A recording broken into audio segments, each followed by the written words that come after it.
আসসালামু আলাইকুম সকলকে। তারিখ শুধু একটা সংখ্যা নয়, প্রতিটা তারিখে লুকিয়ে আছে গল্প, ইতিহাস, বেদনা আর গর্বের মুহূর্ত।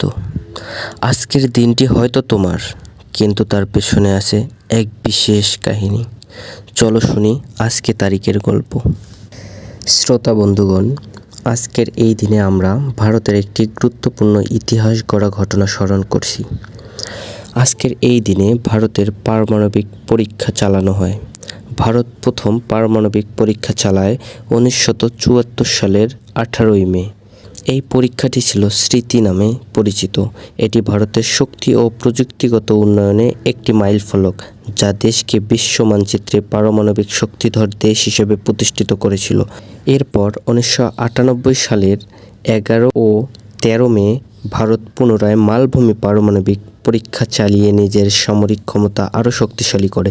এই পদক্ষেপ বিশ্বের পারমাণবিক শক্তির ভারসাম্যে ভারতকে নতুন যাত্রা দেয়।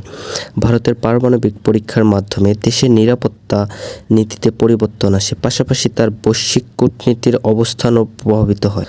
আজকের এই দিনে আমরা ভারতের এই শক্তি প্রদর্শনকে স্মরণ করি এবং বুঝতে চেষ্টা করি পারমাণবিক শক্তির জটিলতা